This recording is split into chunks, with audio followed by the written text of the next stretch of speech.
goodness, greetings and salutations, dear scorekeepers. It is time for another episode of your favorite podcast, The Score.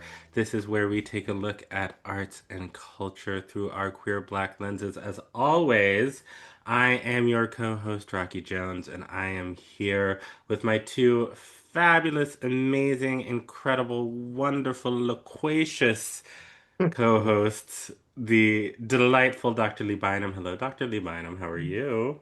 Hello, Los Angeles. Los Angeles. A Eh. rare domestic greeting, but I feel like they are clearly going through it this week. So I'm gonna send them some Well, energy. yeah.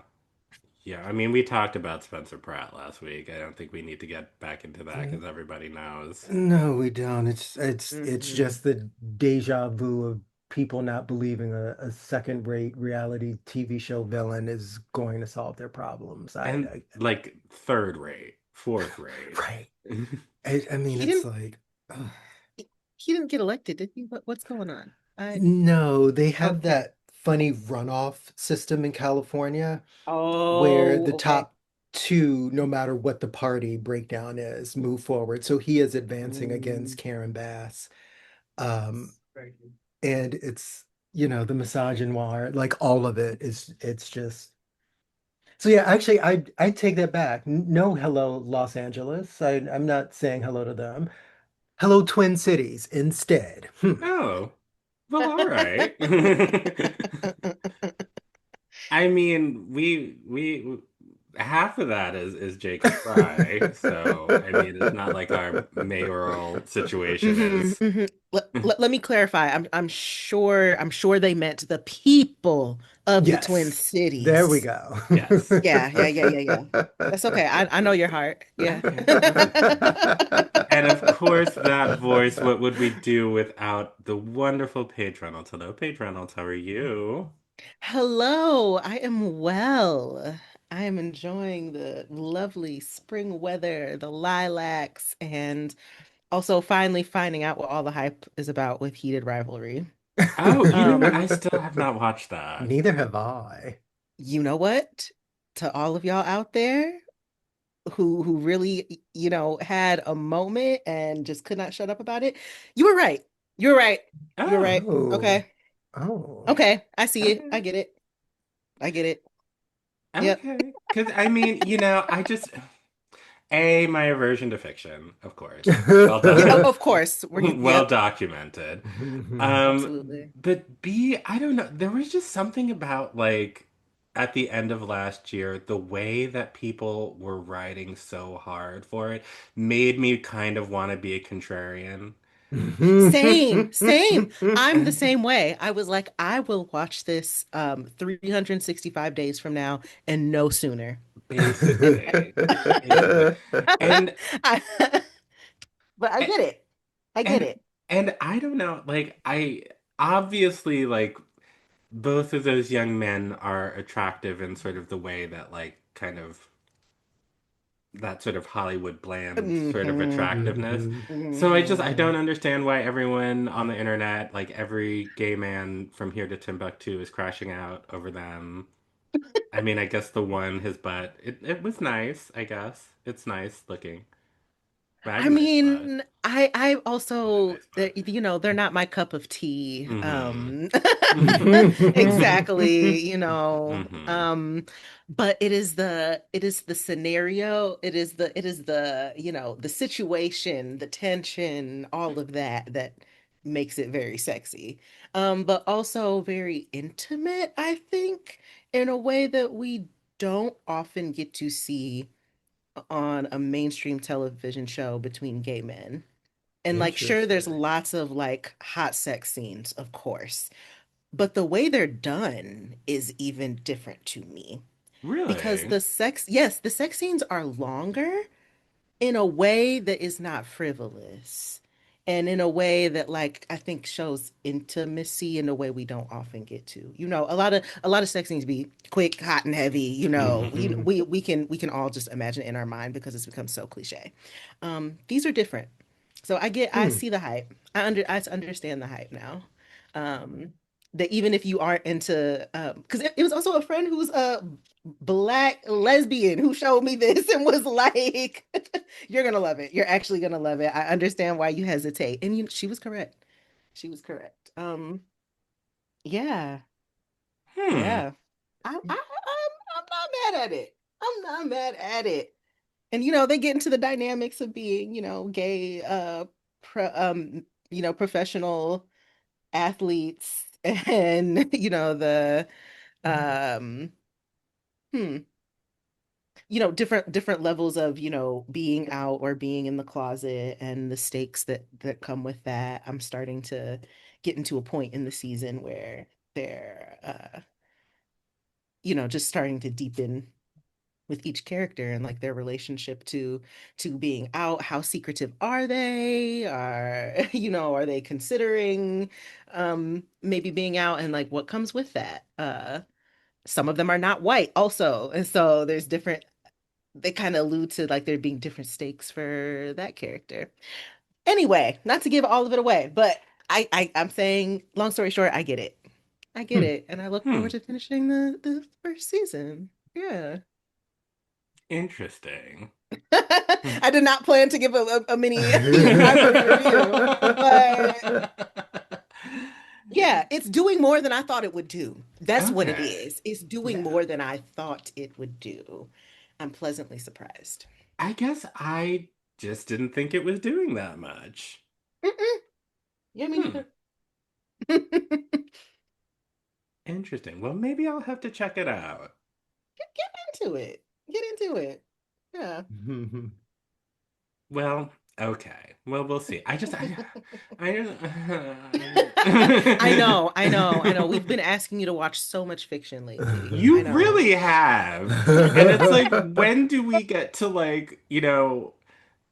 sit around and talk about that Dateline I watched a couple weeks ago? Well, what I need y'all to watch is the documentary about Nature Boy. That's what I need y'all to watch. And then we can discuss. Okay. Have y'all heard of Nature Boy? No. No. Is it Oh shit. is it us Oh. being in our 40s and old? Um, yeah, yeah, a little bit. Okay, okay. But also maybe you didn't have like a strong Hotep phase, or like a gay Hotep phase, or being chronically online in like Black spiritual communities kind of phase, specifically online Hotep phase. Um, and so he was like one of the like kind of Dr. Umar kind of sphere, Black Yeah. consciousness, spirituality kind of influencers, and Oh, started a cult. wonderful. A And Started cult? started a a cult. cult.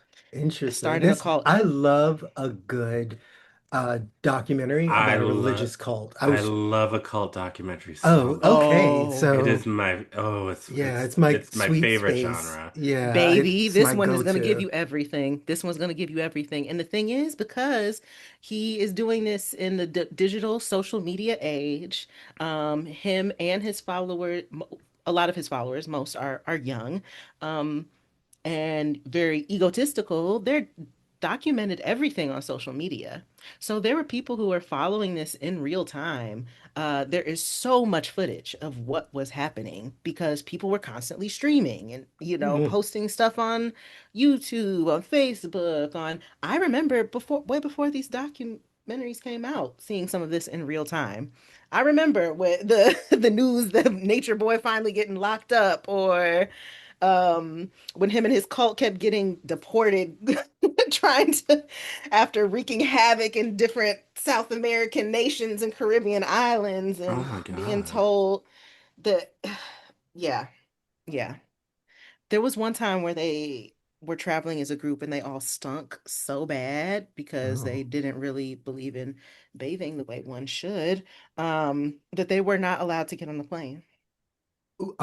Do you know how bad you have to smell for them to tell you that?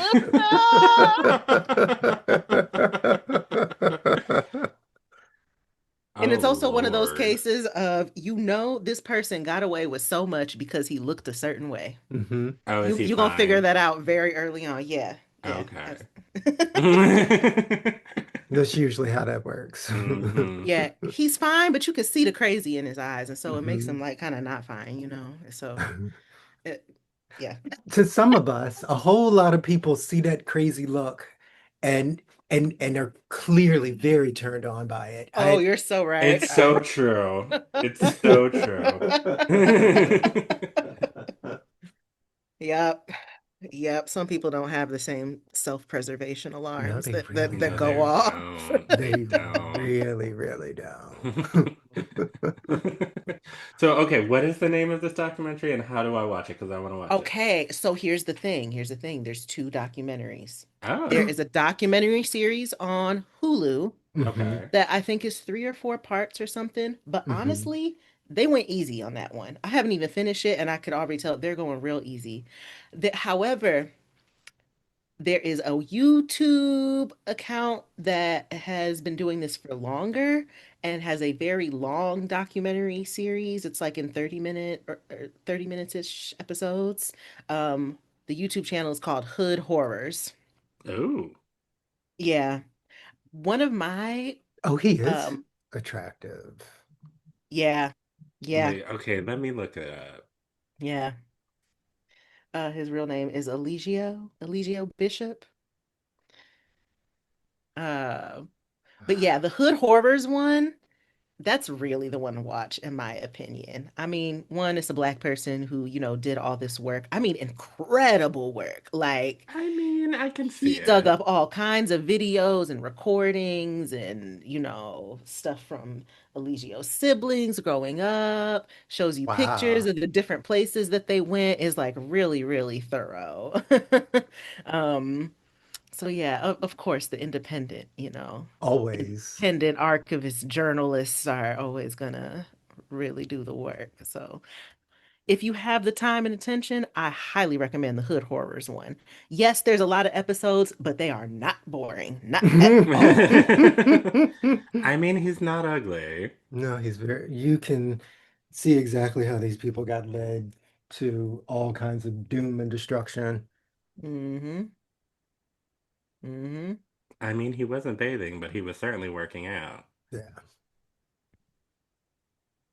Okay. Yeah. Yep. Well, we're gonna have to watch that and we'll report back. Mhm. Do y'all I have a cannot wait.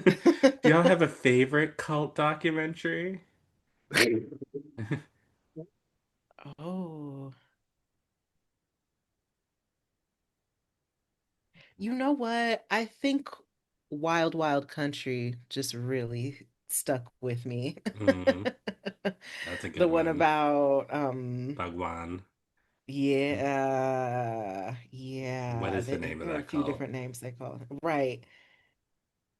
Just the scale, man. The scale. I was like, how come I didn't know about more details about this I mean, before now? Like, what?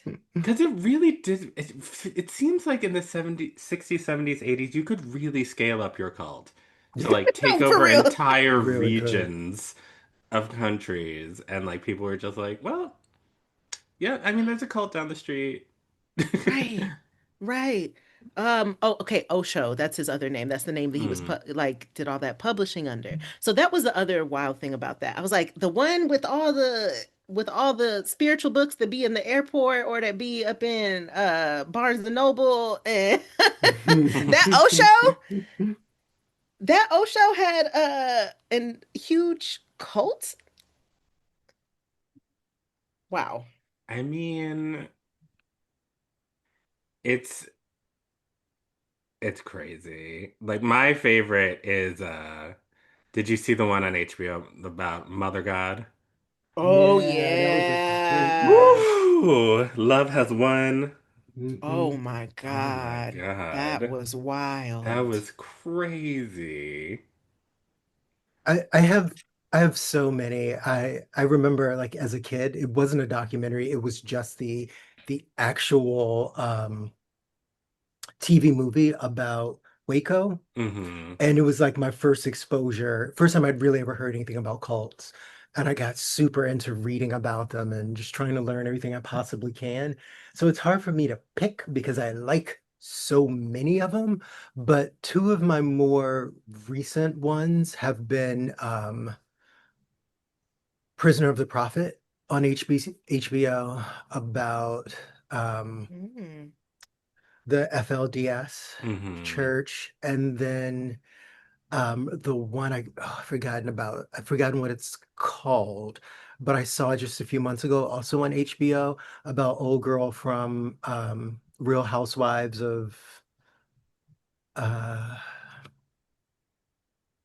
uh uh Real Housewives. yeah, she's from a black Mormon Oh, Mary show. Cosby. Yes, yes, yes. So this is about her family and the escandalo of Mm-hmm. her being with her ex half grandfather or whatever. Mm-hmm. Step There grandfather. we go. It was wild. So I actually tried to watch um the Housewives of you can see that watching the show didn't do anything for me. I can't even remember where they were. Salt Lake Uh City. Salt Lake City. Thank you. My Mm-hmm. mouth was really trying to say anything.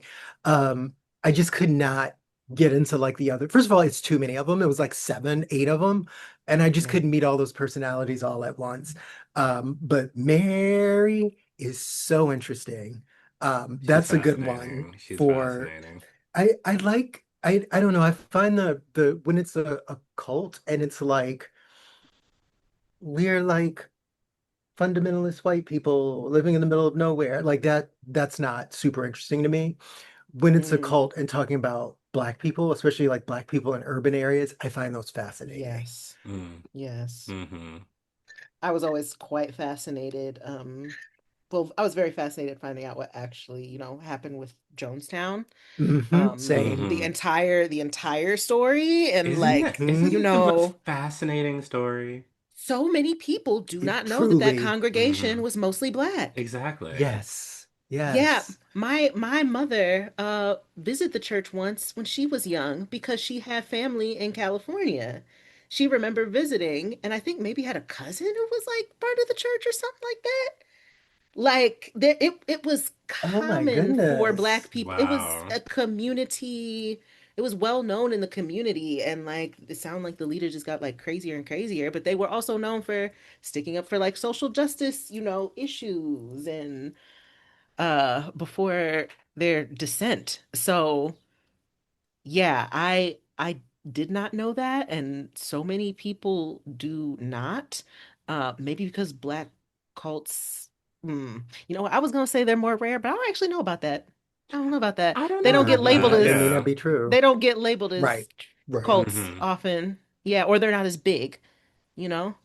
Um, and don't have as much like, even like property. Yeah. When I think about how much like just property these white cult churches actually have, Um, but maybe we actually have cults at the same rate. Um, it also made me talk about Jonestown just a little bit differently, or maybe not quite as flippantly with the With the like, who they not drinking Yeah. drinking the Kool-Aid? Kool-Aid. Yeah. Yeah. I'll still use that Yeah. phrase, but I'm a little more selective because I know what I'm referencing. Mm-hmm. Yeah. Yeah. Yeah. Yeah. There was another one that I really, really liked called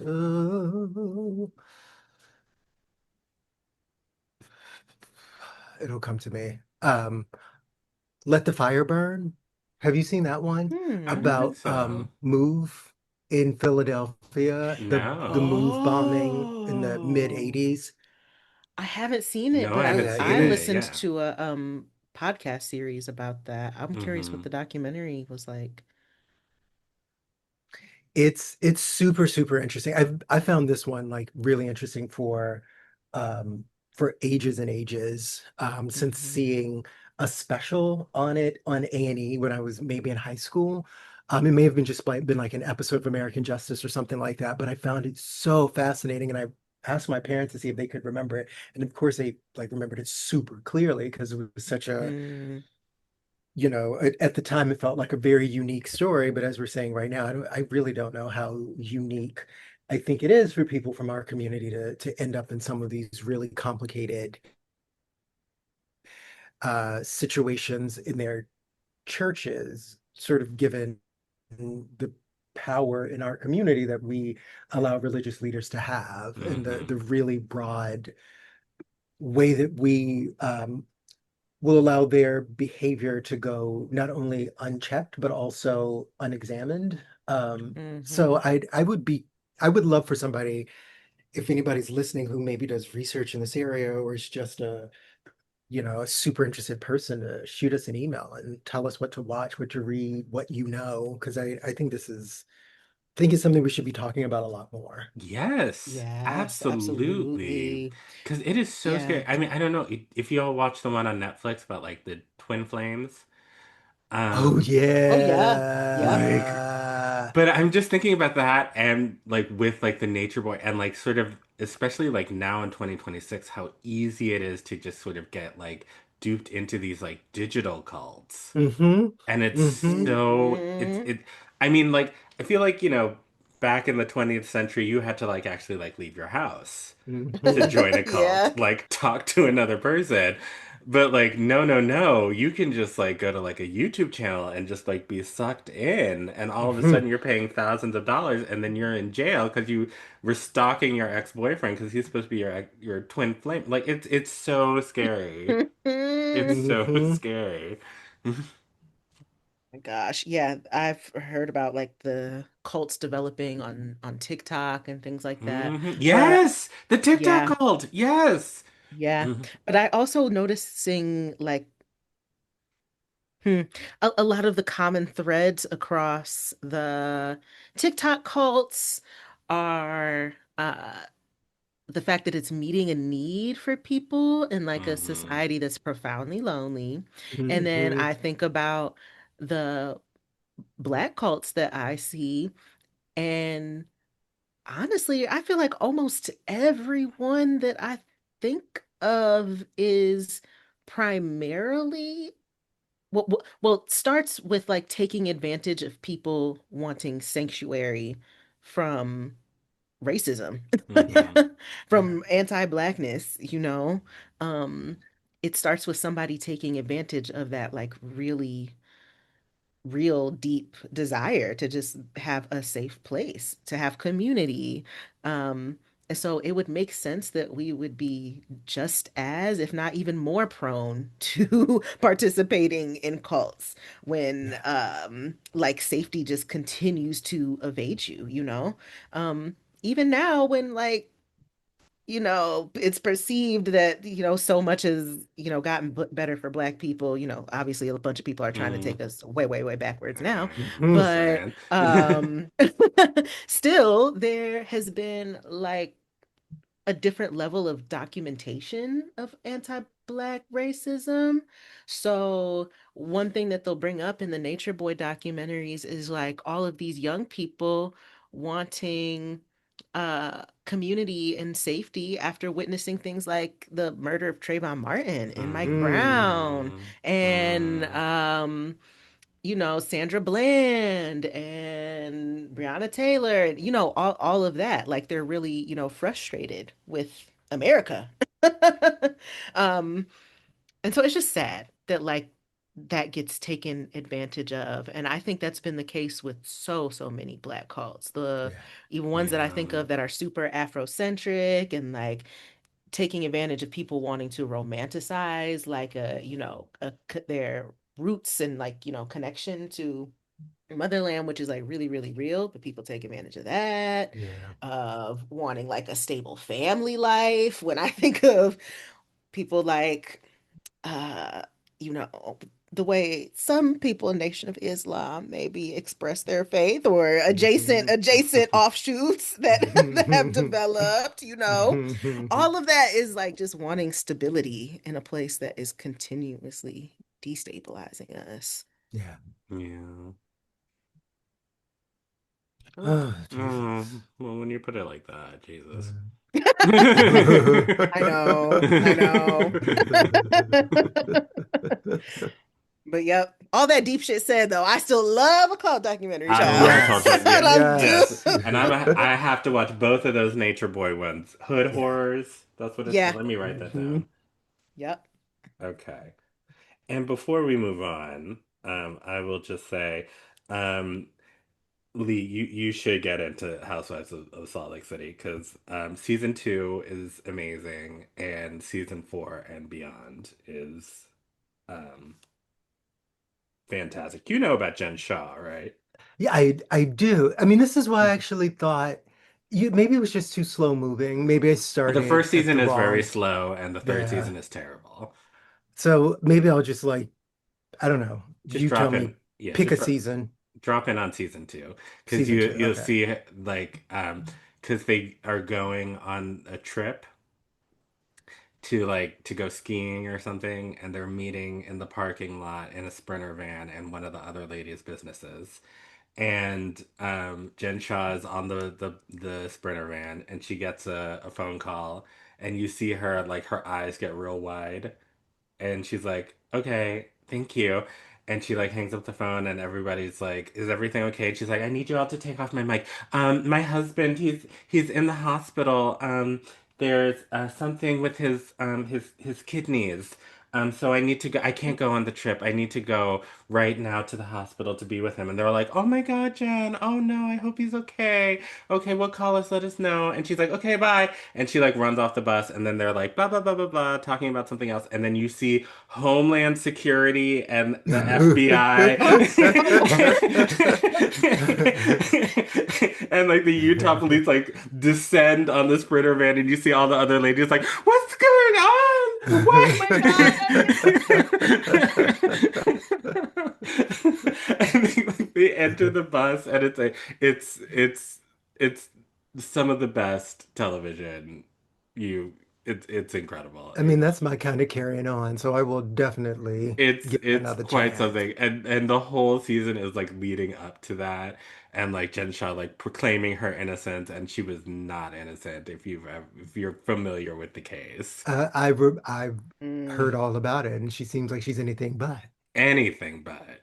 Anything but. And she's like, now she's out of jail, and she's like giving interviews like, well, I had to plead guilty to protect my family. And it's like, girl. Ma'am.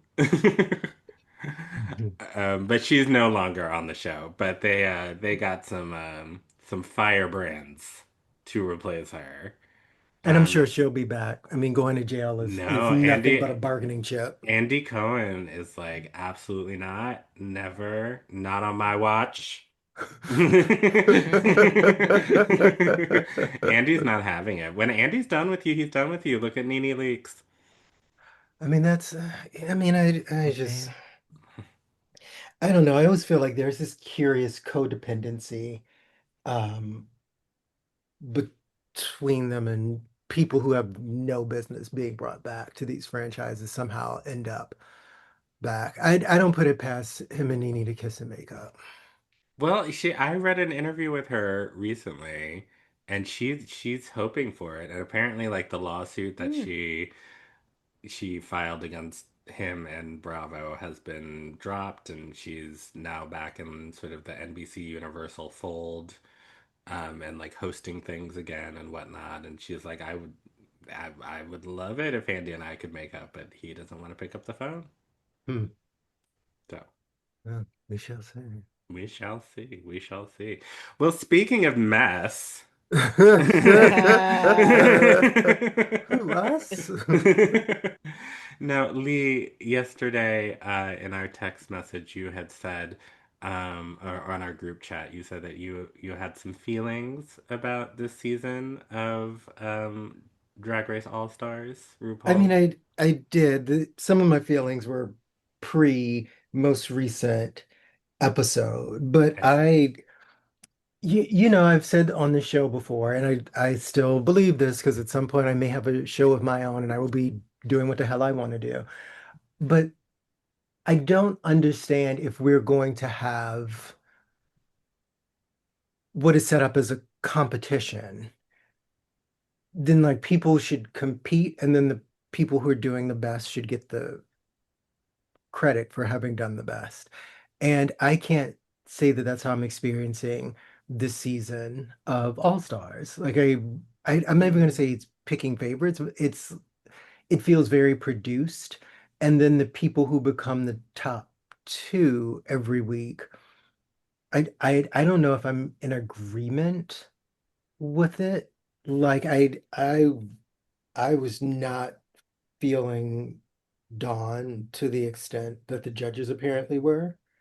Um, I I really like Crystal Method. She's one of my, top tier queens. I don't know if I am under the impression that I'm seeing her doing well in the same way that judges have been. Um, and I also feel like this current season, to the extent that the previous season of All Stars felt like it was Ginger Minge's coronation, Mm. this is feeling very coronation for Silky. I don't have anything against Silky having a crown. I actually think it makes a lot of sense. And who am I to say that you're not supposed to have a whole season of a show because you think somebody's supposed to get a crown? This would not be the first time I felt like that was happening on All Stars. I just wish I was in agreement with it, right? Like if I don't know if I wanted a certain queen to win a season, I might set it up differently so that they can actually win it, like clearly win it, like picking all the challenges and placing them in an order and picking all the other contestants in such a way that this person can just kind of walk all over everybody, as opposed to some of these curious adjudications I've seen. I don't know. That's what I have. Like I have not been in agreement. Oh, and then one other thing. Mm. I don't know why you're bringing back some of these old queens who don't feel like they are up for this particular version of the competition. Mm. Like Mhm. I've been very happy to see some people coming back, but maybe what we should then see is like an all stars where everybody is only from like the first five seasons. And they're like on a similar playing field. I mean, it didn't even seem fair. Drag has changed so much.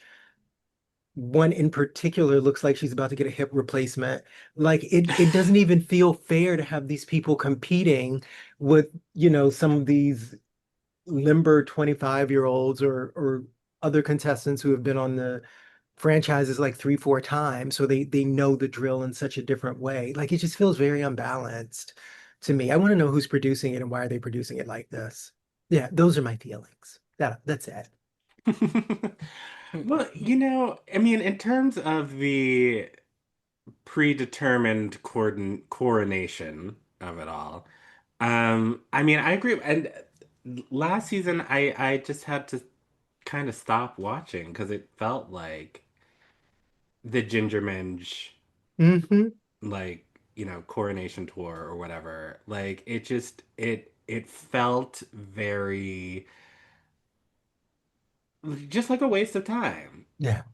And I think some of those seasons are okay. Like, for instance, like the second that Sasha Colby Hmm. walked into the workroom, it was like, okay, well, Hmm. she's gonna win this. Yeah. And then you watched an entire season of Anitra giving her a run for her money, but Hmm. her just stomping every single competition, looking fabulous, being funny, like being innovative and cool and interesting and like being all the things that Yeah. Sasha Colby is, just so Hmm. talented beyond any measure. And it's like, okay, well, you know, I would, I think it would be fun to have Beyonce on a season of American Idol.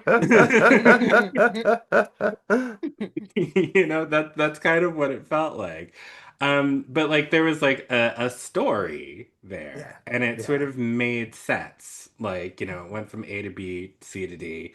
And you got to see sort of the rise of Anitra and Anitra like stepping up her game to like try and compete with Sasha Colby Hmm. and like actually like doing a pretty good job. Yeah. That Ah, season was a race to third. It was such an exactly. interesting watch. Exactly. But like for instance, like with last season of All Stars with like Ginger Minj, it's like I'm so sorry, but like Bosco's right there. Yeah, yeah, yeah, Mhm. Who yeah. clearly Mhm. doing some of the most elevated drag that we have seen on this program in a Period. good long while. Like changing the game Yeah. in a number of different ways, looking absolutely gorgeous, Every single time. being hilarious, like, just being just amazing trans goddess, like week after week.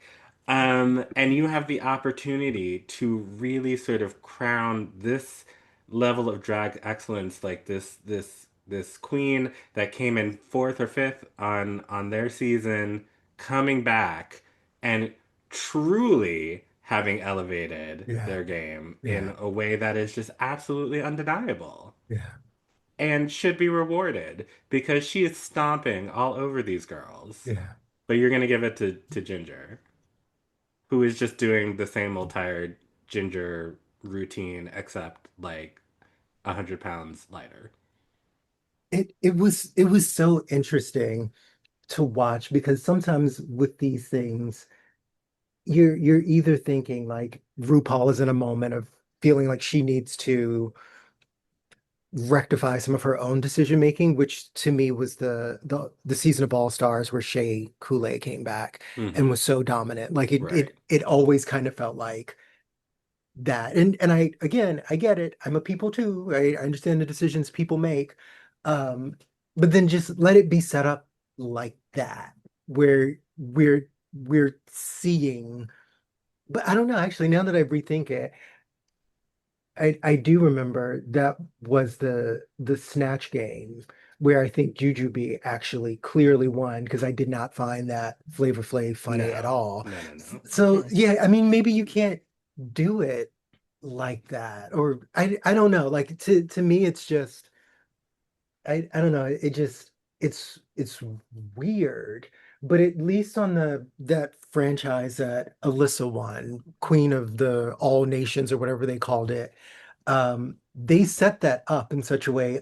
Alyssa had absolutely no competition. Mm-hmm. And I guess she has enough fans that none of, I mean, who's going to be upset with Alyssa Edwards winning a crown? She's one of the absolute icons of drag. It just makes She's sense. Alyssa Edwards, She's yes. Alyssa fucking Edwards, so it was fine. But it was set up so that it was clear from the beginning she's going to win this, and nobody should be at home in their feelings because there wasn't a close second. This season, it's all over the place. Mm-hmm. It's just absolutely all over the place.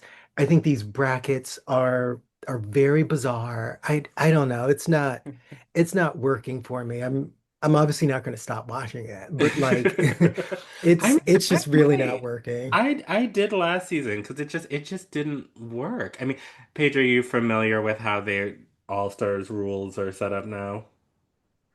I am not. I kind of get it, but not fully. Like the S- bracket thing seems weird.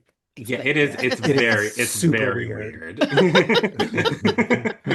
So Okay, it's it's not just me. no. Okay. So essentially, they're bringing back 18 queens. They have divided them into three brackets of six. Over the course of three episodes, each bracket competes in the first round at least. And so they compete, no one gets eliminated, but you're competing for points. And so if you win the competition, Mm. two queens will win the competition. They get 2 points. They lip sync each other for the ultimate win. And whoever wins the lip sync gets 1 point. And then the four girls who do not win each get a point that they have to give away to someone. So Okay. in theory, like if you were to win the competition, win the lip sync, and get all four of the other girls' points, you could walk away with like 7 points in an episode. But that would never happen because that's stupid strategy. But like essentially what happens is like, and then the two girls that have the most points will move on to the next to the semifinals at the end of 3 episodes. Um, so it kind of Okay. becomes like, yes, of course you want to win the challenge and you want to win the lip sync. But if you don't, then it sort of becomes kind of like a social strategy kind of survivor sort of game where you're sort of like politicking with like all your sisters. Like, if you give me a point, I'll give you a point. If you give me a point, I'll give you a point. Oh my God, she has this many points. Like, if she gets Mm. one more, then she's going to go to the semifinals. We have to strategize to make sure that she doesn't get any more points, like that sort of thing. Okay, I see, I see, I Yeah, so it's see. like added this sort of element of like sort of like survivor traitors, Truly. sort of like Uh-huh. backstabbing, sort of trying to get some more dramatics up in here. Which they achieve because every single bracket, it's the same story. That first week, everybody's like, I'm going to give my point to you. I'm going to give my point to you. And they're all, we're sisters. And then by that third episode, they're angry. Well, The except for girls are all Mistress angry. Child. On that first episode, Yeah. she was out for blood. Yeah, mistress and is still paying for it. hmm but Yeah. yeah, no, it's a strange system, and I'm Hmm. curious. I wish I had been like a fly on the wall in the conference room or on the Zoom where they sort of like were coming up with all the particulars because it just seems much more complicated than it needs to be. Seriously, that's what I was going to say. I wonder if you think it's an element that helps add more drama Yeah, I think too, that's Yeah, and all it is. more. Okay, okay, Yeah. yeah. right. And then it's interesting too because to Lee's earlier point, they're bringing back all of these older queens from like, first, second, third season who haven't been on the show in like 17 years.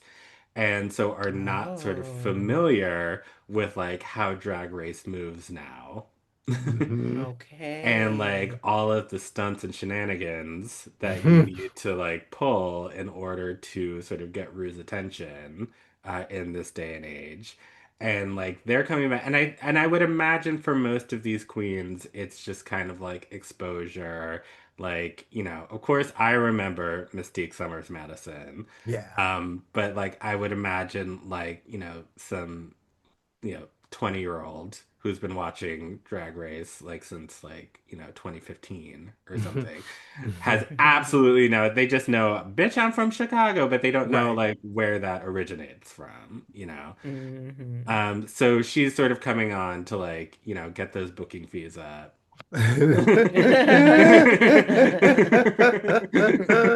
Get her name out there, even though I mean Mystique, Yeah. she looked a mess. I'm so sorry. Oh.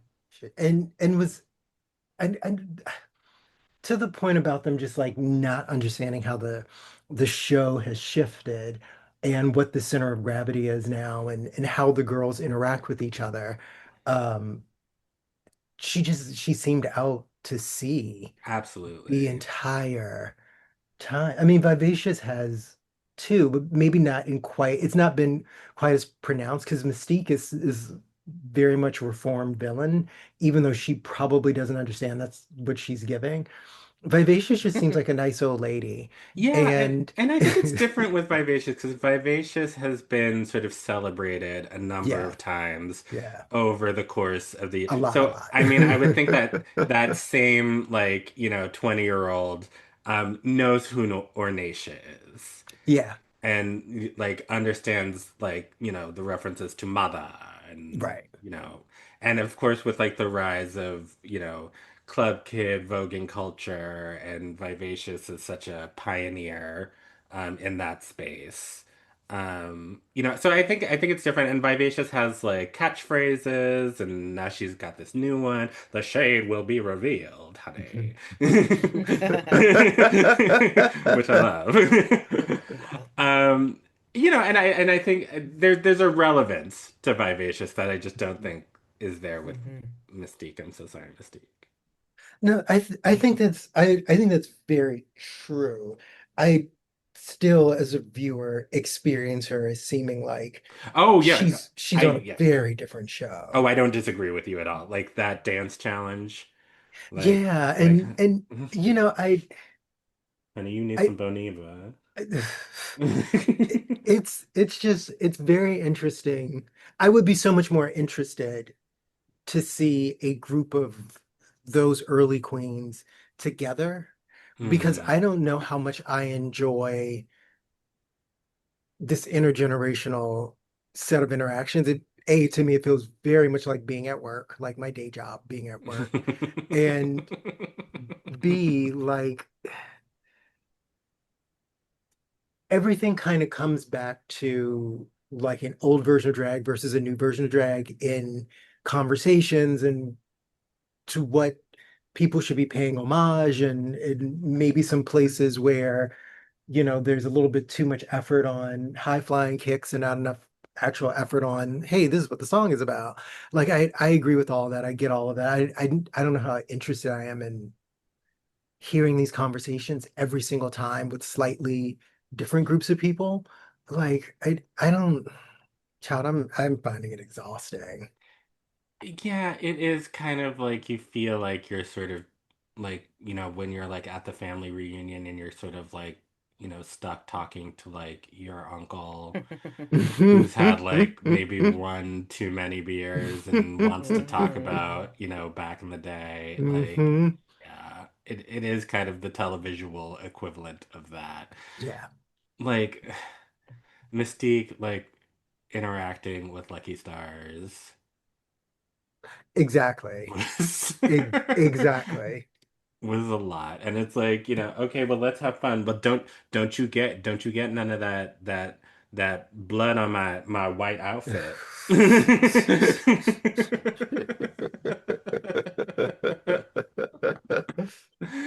It's like, okay, auntie, like calm down. And another thing, I feel like while if we go back to that season, last season, like Irene the Alien came back most improved. And it Hmm. was one of the few instances of somebody coming back who'd just been on the show, kind of like with Miss Vanjie. Like it was like, oh, you're so much better. We're really getting to see what you can do. This is delightful. I don't need to see Lydia Butthole Collins come back or Dawn come back to do exactly what they were doing. Like I do feel like Dawn is elevated, but it's not actually different. And when it's been, sort of situated in a couple of other people similarly really stepping up their game, I could have let a few more years could have passed Yeah. before they brought some of these girls back. There are people I would love to see Anitra on All Stars. I don't think Like she would ever do it. It doesn't seem like she's interested. I mean that's what I'm assuming, but strange things happen when you dangle $250,000 in front of people's True. face.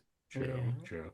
Yeah, I really kind of object to this sort of idea. And I feel like so much of the discourse is sort of like, well, no, like, as long as it's good, as long as it's good and interesting, you could go out and you can buy like, a $2 a yard piece of fabric and if you just drape it correctly around your body and you look beautiful and you proportionize, then like, you can compete against like these girls with like these like $150,000 packages that they're bringing with them. And it's really not true because It's they're very real not true. and because it really like you said, like Don and Lydia, like they're doing the exact same thing. It's just more expensive. Yeah, That's yeah, it. It's not that's it. better. It's just more expensive. Yeah, yeah, absolutely. Because And they've got a little bit of coin now from the show. Their booking fees went up. Like they can go out and they can buy this like, Balenciaga and then cut it up with scissors and make it, fit their it, aesthetic. exactly. And it's so different to me from, how Bosco and Irene came back. Hmm. So, like, just incredible levels of sophistication having been achieved. And, With a despite point of view. with a complete point of Mm. view, and, despite her apparent complete crash out. I feel like Selena came back. I enjoyed Selena a lot on her season. It was just a season where there were too many girls who were really good. Hmm. And I thought Selena was so much better. Like maybe she just got out of her head. She tightened some things up. Her makeup was great. If you're coming back to All Stars, that's what I want to see. I want to see that you've spent the last couple of years either figuring out what didn't quite work for you on the show before, or just I don't know, giving me something actually new. Like I just I don't need the rerun. Like I just don't. Not when there are as many girls out there as there are. I'd rather them bring back somebody from a different franchise, like pull Hmm. somebody from the UK or Philippines or somewhere in Europe than just see somebody to who's not giving me anything new. I'm sorry. I guess Dawn could have just stayed home. Like I just don't get it. Yeah, but I also, I mean, I don't think that bracket was particularly strong. I Or think, interesting. or interesting. I mean, Akira, the white outfit Yeah. that she Yeah, that made, was fantastic. notwithstanding. Yeah. But like, yeah, I mean, and I think it's interesting because like I think in this bracket, like you had Selena, you had Silky, you had Crystal, all doing really good work. I Hmm. think in the first bracket, you really only had like Akiria and kind of Morgan, Yeah. who I I found thought like Morgan super was interesting. solid. Yeah. Yeah, I mean, I think certainly more interesting than Dawn Hmm. to me. So I think Hmm. also it's like the way that you're sort of like spacing these queens out between the brackets Yeah. is like strange. And now like in the third bracket, you're gonna have like Kennedy Davenport. Well, there's another one who doesn't have a crown. Right. So is this gonna Right. be like the Kennedy Davenport show now? But Like all measures it should be. I it mean, should she be. was one of the original, lip sync assassins, and she's still at it. And the idea of seeing Kennedy and Silky lip sync for the crown in a finale is very appealing to me. But I mean, I guess we did see it already on Canada versus the World. That one didn't count, apparently. Apparently not. But I'm excited to see Sugarcane back. You and I were just having this conversation a few months ago Hmm. about how much we'd like to see her, but I I feel mean, like she looks beautiful on she looks Instagram. She looks extraordinary. amazing. I just feel like I just saw Jasmine Kennedy and Sam Star both like Hmm. 5 seconds ago, like Hmm. literally 5 seconds ago. And I can't imagine that either of them is going to like have picked up the thing that they didn't really have the first time around because it was so based on like I don't know, they were just so young. They seemed like they just didn't know who they were as performers, and the idea that you were going to be able to drop one of the men next to Kennedy Davenport and have her seem like a fully realized drag queen. It I don't know if I believe that. I don't know if I believe it at all. Well, I guess we'll just have to see. Yeah, I guess we will. I guess I'm mildly curious. Oh, I am extremely curious. Are I you? am very excited to see Sugar Cane. Like I am legitimate. She's a person I'd wanted to see on All Stars for the last couple of seasons. So I'm actually glad that they managed to convince her to come back. I already feel bad because I know that they're gonna play in her face. Probably. Yeah. Probably. But they play in everyone's. They're playing in our face. So that's par for the course at this point. Drag Race in 2026. Yeah, touche. That's waiting for Philippines and Thailand to come back where they are still taking the art of drag on television very seriously. So, Well, speaking of playing in our face, uh, you sent us a very, very interesting article yeah, about uh, a theater company in the UK that's set, or I guess maybe it's been canceled at this point. yeah, it's But been I hope so. canceled, but at one point in the recent past was set to do a mostly white version of Dreamgirls. Of So crazy. yeah, And the so audacity. I can't. So when we come back, let's have that conversation. All right, we'll be right back, everybody.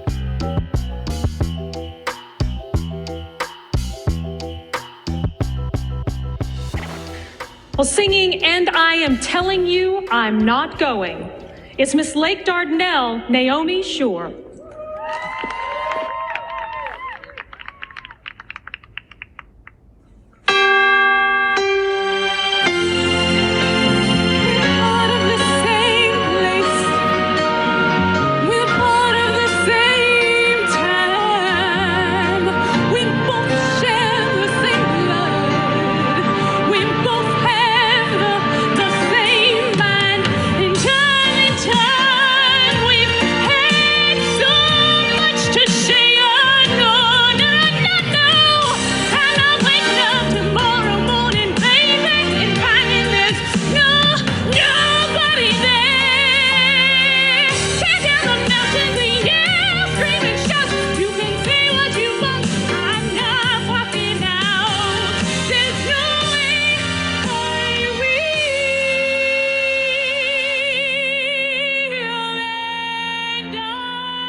All right, my little chickadees, we are back.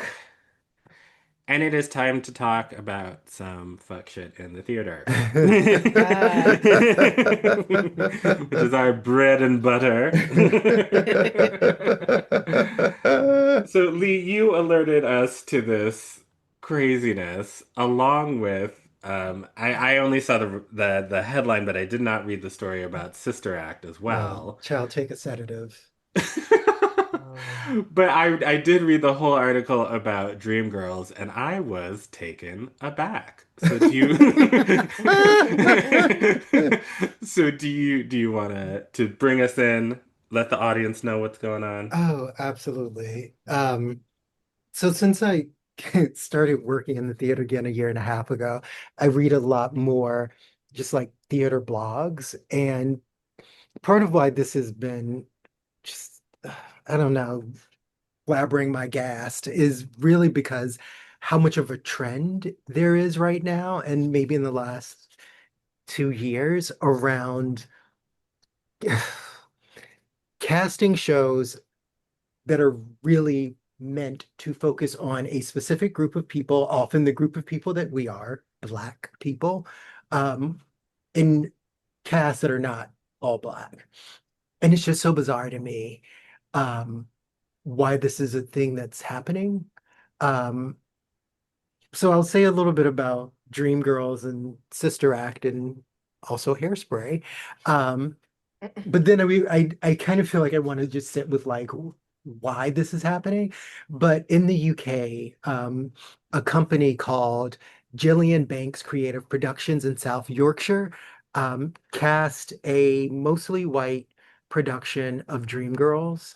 All of the leads, with the exception of Curtis, the villain, were cast with white people, Are and you Curtis cast with a Black person. What? Yes, honey. I, yes. Oh my God. For reasons that I well, I'll say this.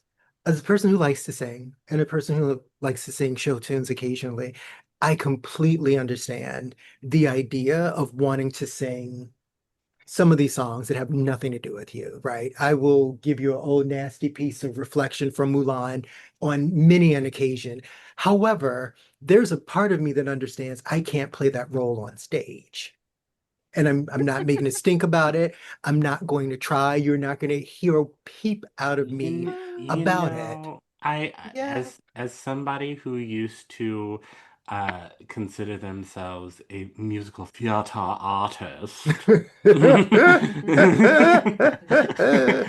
Yes, in sixth grade, I remember watching West Side Story for the first time and being enamored the movie and thinking, why can't we do this at my school, my small white private school, and going to our Mhm. theater teacher and him saying, "Oh, we don't. that's a lot of dancing.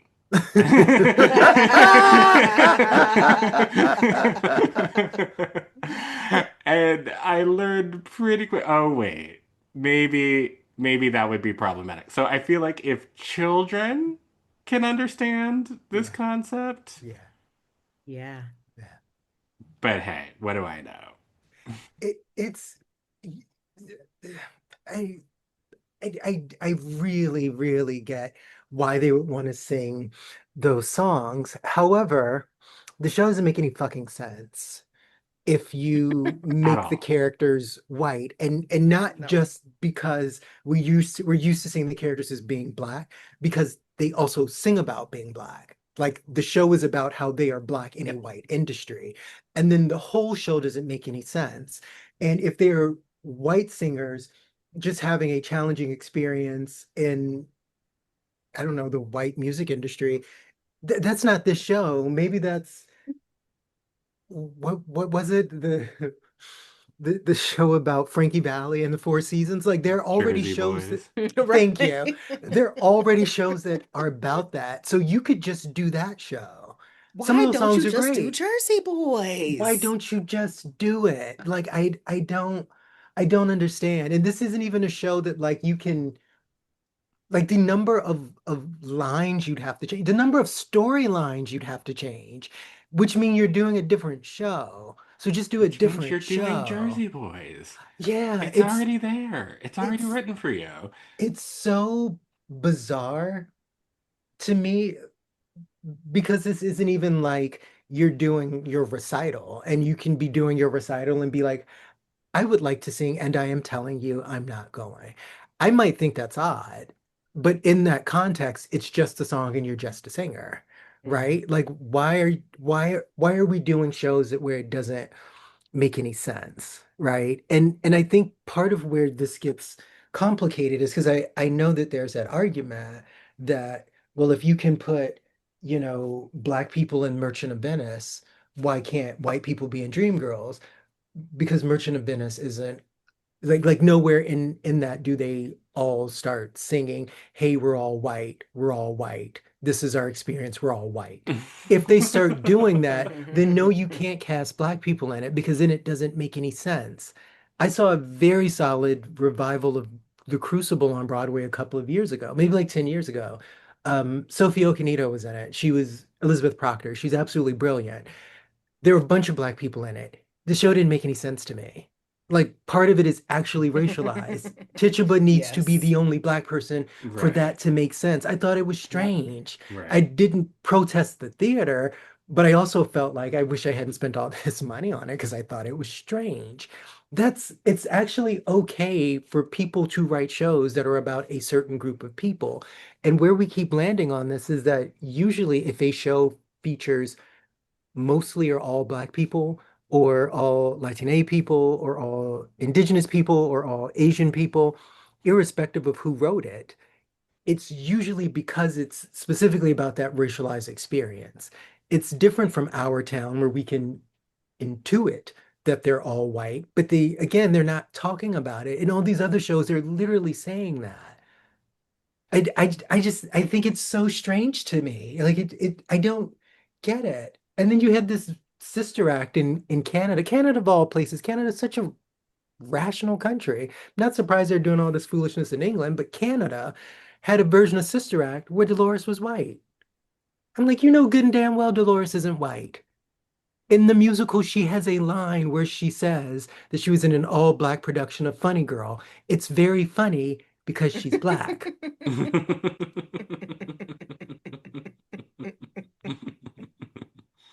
I don't know, maybe y'all can help me understand what's going on.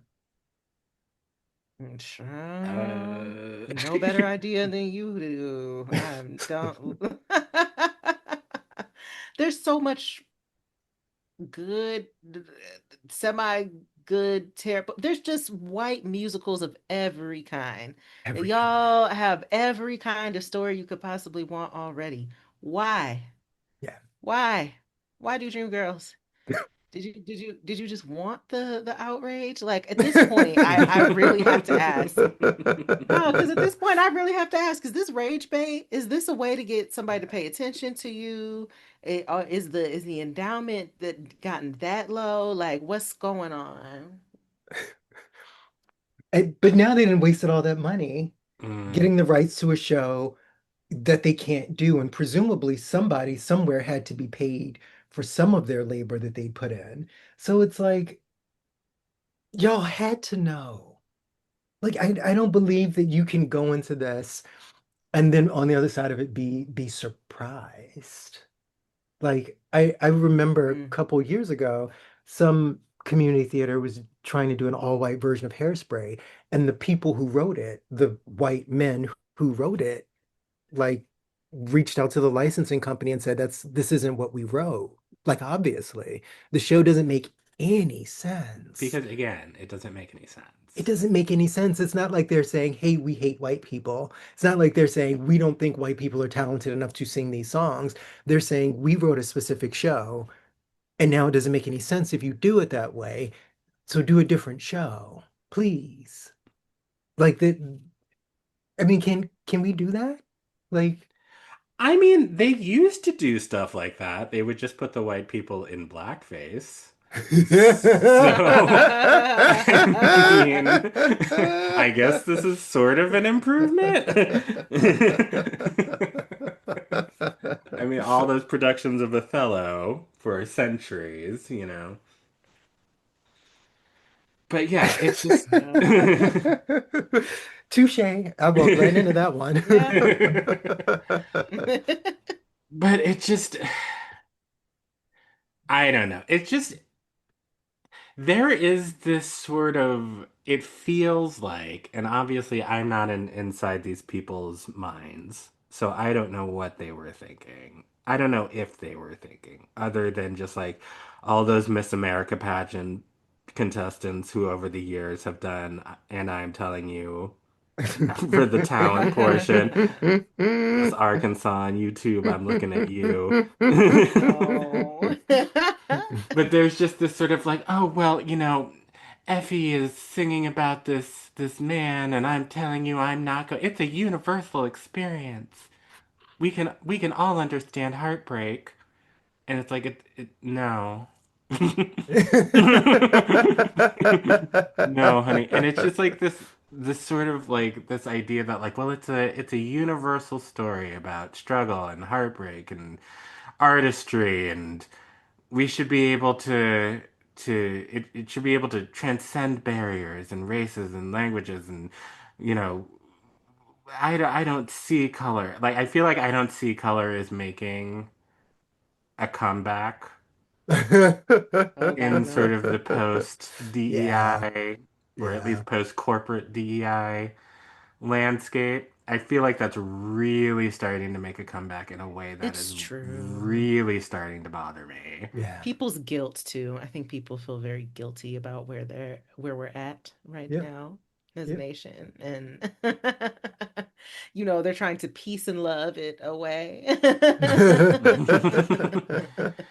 And just like it's a universal story. Like I'm so sorry, Dreamgirls is not a universal story. No, No, it's it's not. It's just It not. it's a It's just very not. specific story. And you know, where it's interesting is when you like put it beside the Odyssey and the new movie that's coming out, and the ways hmm that, we have framed the Odyssey as being some kind of universal story.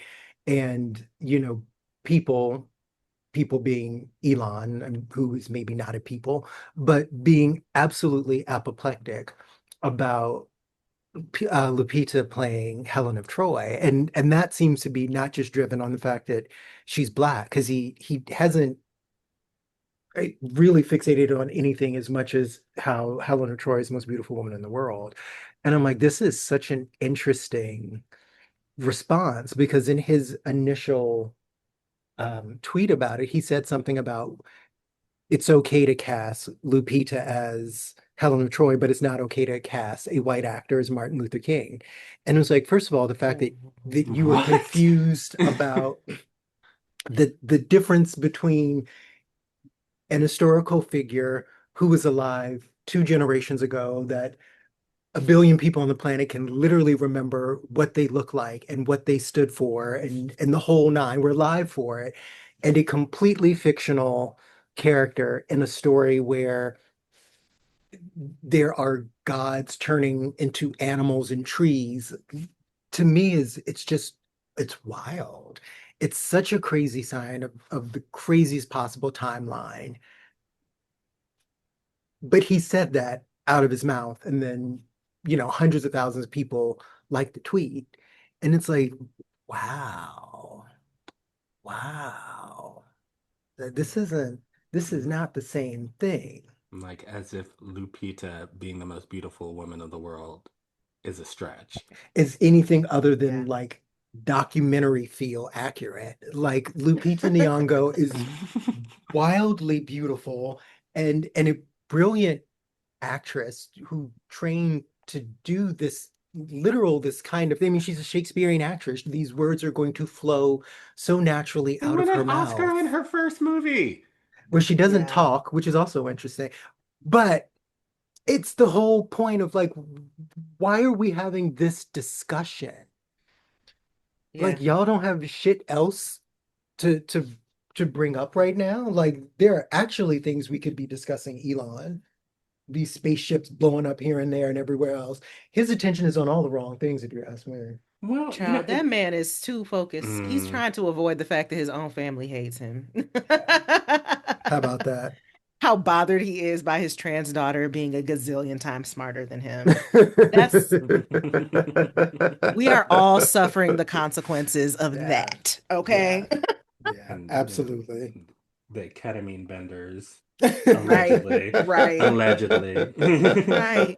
Deeply insecure about some shit that ain't got nothing to do with you or me or anybody in this planet.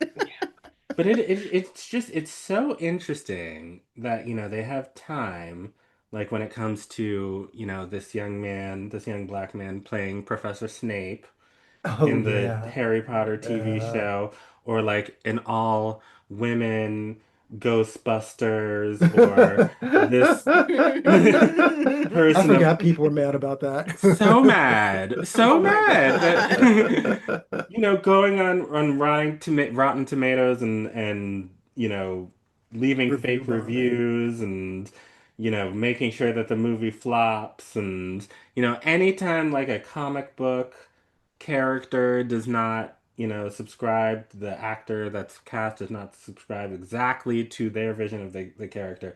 It's on. It is a big Mhm. deal. Oh my God, I need to go onto Reddit and scream for days and days and Yeah. days about it, and oh my goodness, great replacement, and blah blah blah blah blah blah blah. But in all white Dreamgirls is fine. Right. Except for the villain, excuse me, except for Curtis. Which, can we just sit with that for like 30 seconds? The idea that in the early 60s there could have been a black man with enough influence to come in and then take this white group, convince them to do all of this stuff, manipulate the radio airways, because presumably this white group is being played on white radio and not black radio, which is a whole subplot of Dreamgirls. That how? How does this make any sense? Like It it just doesn't. doesn't. It doesn't. And because literally the only black man with that much influence over music was Berry Gordy. And even then, not maybe not quite at that time. It took him a minute to get to that point.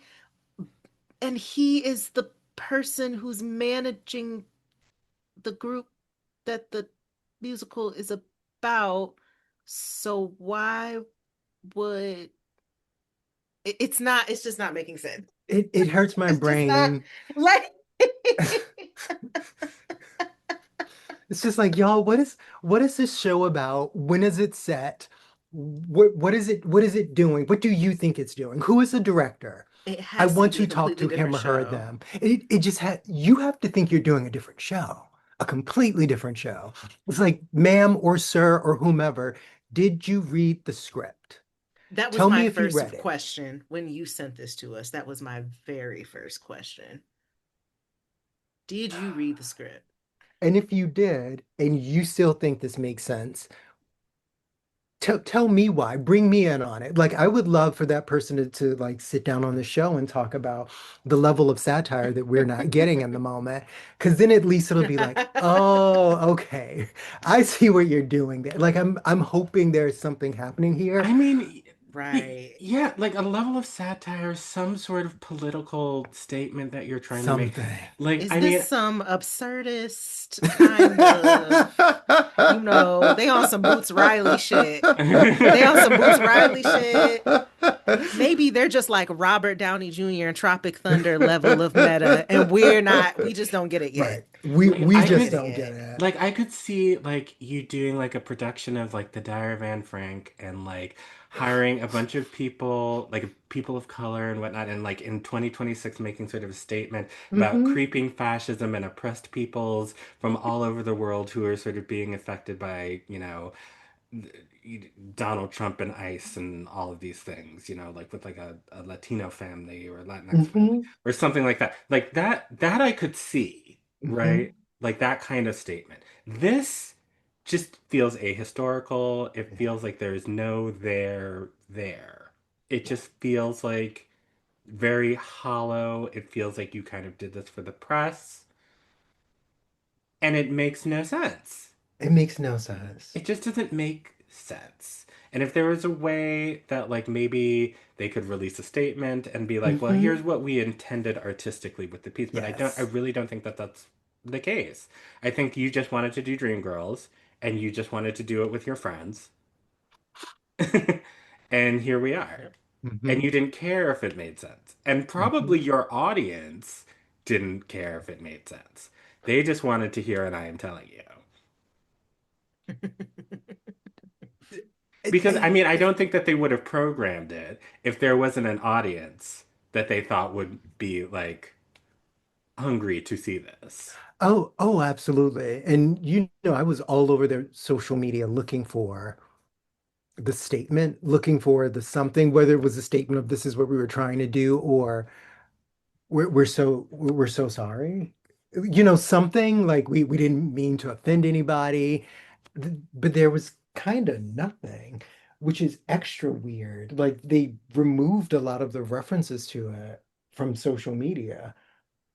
So it makes me worry that it was just like a bad decision. Like it wasn't even for the Or likes. they weren't even thinking about it. They It didn't they even weren't it even it didn't even occur to them. didn't even occur. They didn't like they Wow. read through that whole script, or I don't know, maybe saw the movie. Like this is not an obscure show. Played in London, with Amber Riley, I think like 10 years ago. Like it is something that people could remember. I just I don't know. Like I really don't get it. I can't fathom just like waking up one day and being like, oh yeah, I want to put on a production of Allegiance, but and knowing that it's about Japanese Americans in the World War II era, thinking I'm gonna cast it all black. Like I can't imagine like the series of things that would have to go through my head But for I me to think think that's the thing to do. but I think that's it. I think that's it. Like I think in this day and age where, we went through like 4 or 5 years of everybody having to consider race, having to think about like inclusion, thinking about equity, thinking about anti-racism. And now we don't have to do that anymore. Mm. That is over. That is done. That's over.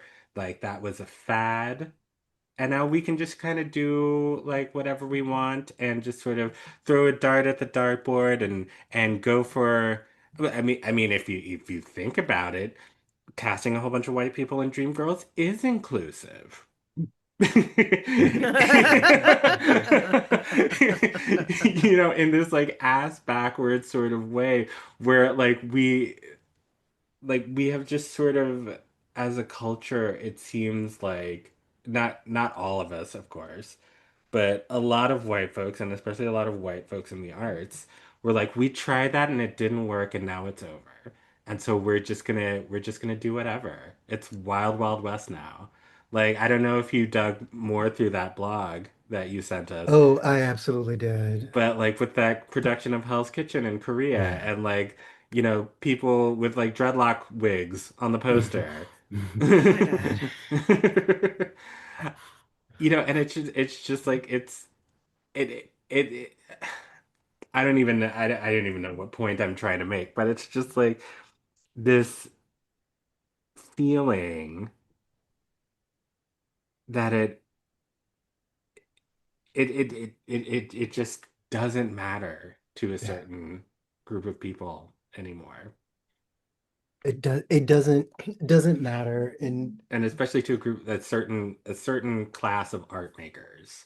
yeah, It's just like I absolutely. should be able to make whatever art I want, and it doesn't matter like what you think about it, because this is my statement. And even if I'm not really like making a statement or even really thinking about it at all, I just want to hear the song, Yeah. No, that's and it's the mine, and it's Mhm. art, and it's universal, and art belongs to everyone, so I should be able to do this. and no sense of historicity, no sense of context, no the ability to frame things in terms of whataboutisms and just wild false equivalencies. Like I so there's a production of La Cage with Billy Porter, has an all black cast. It just played New York like 5 seconds ago. And I remember, reading someone's comment about that on the same thread as the Dreamgirls one, saying, how is this any different than this all black Lacage is playing? And it was like, on a number of levels. First of all, at no point do they say anything about the race of any of the characters in the show. Like there's nothing about it. It's not even intimated. Secondly, it would be like making all the characters in Lacage straight. Like that's the Mm-hmm. comparison, right? Not Yes. there are clearly queer Mhm. black people. They're not really straight gay people. Like that's not a thing. At least God, probably it probably is. I take that back, and it's June. But at any rate, Oh, this happy Pride, everyone. oh, happy Pride, Oh everybody. yeah. Yes. Here we are talking about cults and musicals. What could be queerer than that? I was about to say, very gay for us to get on here and just complain. And compl-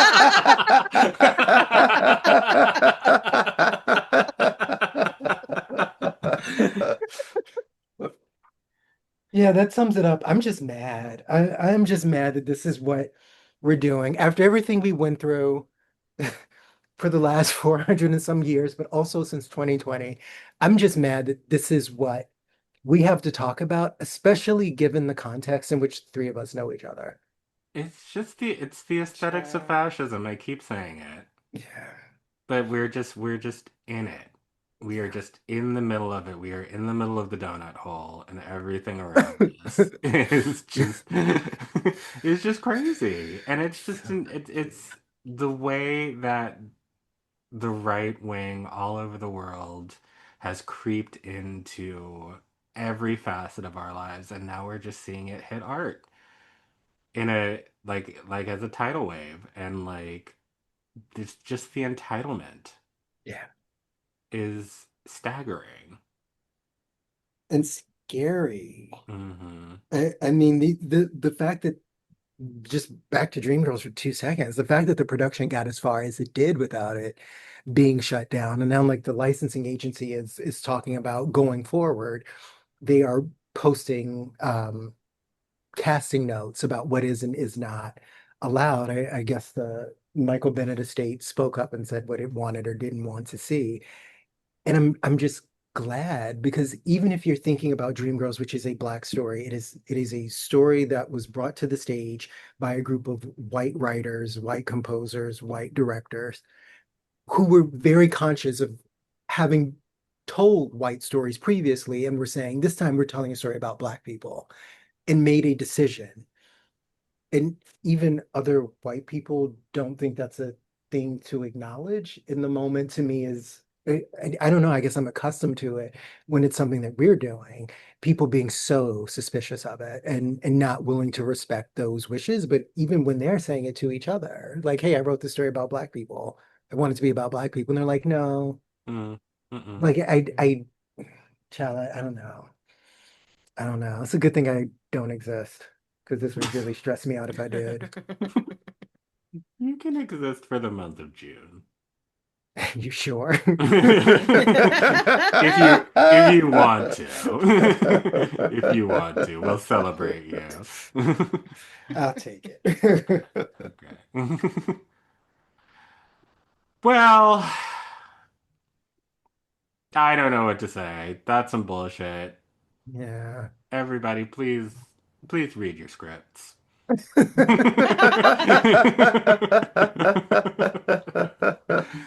But with that word of wisdom, I think it's time for a little pure black joy. What do you think? Oh, thank goodness. Yes, Oh, indeed. good, good, good, good, good. Well, we will be right back with that. Be right back.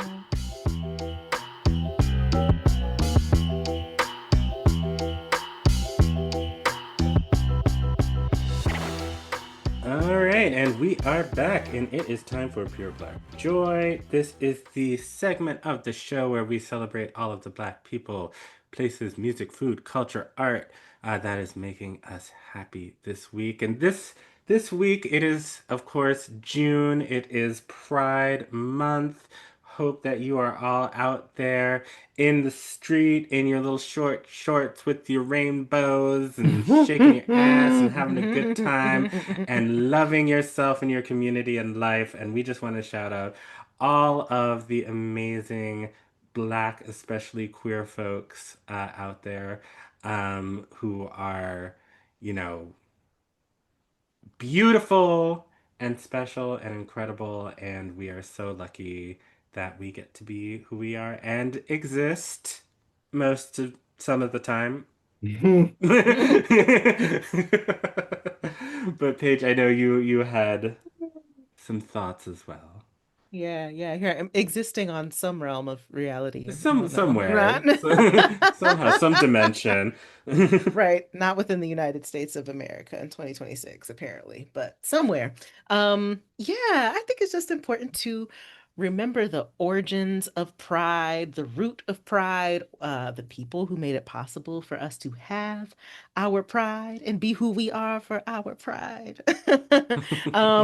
Especially trans women of color in particular, especially people who have gave a lot, sacrificed a lot, um, done a lot to protect our communities. I think it's Amen. important to actually like look at the life of people like Marsha P. Johnson and Sylvia Rivera, Mhm. um, and understand them outside of just the moment of Stonewall. I want to especially shout out the biography, Marsha, The Joy and Defiance of Marsha P. Johnson, written by Tourmaline, who is also an incredible activist, archivist, like the Marsha P. Johnson scholar, and has done so much work to preserve her legacy. Like people, her and Sylvia Rivera were so radical outside of just that moment, you Mm-hmm. know, Mhm. like they started the Street Transgender Action Revolutionaries, STAR, um, and there's also some really important like video and I think maybe there's this is in written form too, written interview form of Sylvia Rivera talking about our modern pride movement really leaving behind um, particularly trans women, trans people in general. Um, she early on, before most people, started calling out the pattern of, certain queer people or gay people getting their rights, especially cisgender gay men, and then leaving everybody else behind. Mhm. Or Mhm. pride getting Mm-hmm. more and more corporate and Mhm. um, that corporatization of Pride benefiting the people who are most privileged amongst the LGBTQ community. She called it out way earlier than even, before this internet age where, there's especially, people who can get a lot of visibility for being within the LGBTQ community, but they're not really doing things that benefit the whole community. So remember that Pride is anti-capitalist. Yes. Pride is anti-empire. Pride is pro-trans, pro-queer, pro-ho. Pride is anti-policing. Pride is anti-gentrification. Pride is about health care for all, gender affirming care, access for all. All of those things. That is, I think Pride Month should also be about renewing our commitment to each other's liberation. I love that. Amen. Yes, ashe. Ugh. Yeah. Yes. Thank you. Thank you for that. You're very welcome. That You're wonderful very welcome. reminder. I think we all needed to hear that. Mm-hmm. You're very welcome. Let's not lose the plot. Please. Yes. Absolutely. And just on a related note, I'll just wanted to shout out Silky real quick because there was the mini challenge this week was a modified reading challenge. And when she said to Vivacious, we really have to thank you because, you're the way, we have to honor our history. And when Marsha P. Johnson threw you at the Stonewall, Oh no. the way I fell off the couch. Oh, no. Well, that's good.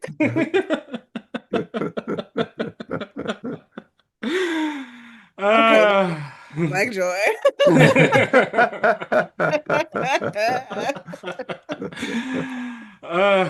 Well, everyone, please have a wonderful, happy, safe Pride Month. Please keep everything that Paige just said in mind because that was a word. And of course, you could, help out a couple, three of your favorite Black queer podcast hosts by leaving a review, giving us 5 stars, subscribing wherever you're listening, especially on YouTube if you're listening on YouTube, and telling your friends all about us. It's Pride Month, so it's actually homophobic and transphobic if you don't do those things. So I'm just saying. And before we go, any more words of wisdom? I feel like congratulations to all of my fellow New Yorkers. If you are into that kinky shit, you probably heard that the Knicks are into the 1 Super Bowls, and we did that. So, but no, I don't. It's not over yet. oh, I thought I read that we won. You won 1, you have to win 4. Well, that's some bullshit. You have to win 4 out of the 7. Well, all right. See y'all in 2 weeks where we will get our flowers appropriately. And I think we'll leave it there. Bye, See what everyone. happens when we try to add a little sports ball in there? You know It will what? not be happening again. No, I don't think it's our bread and butter. We tried. Bye, everybody. Bye.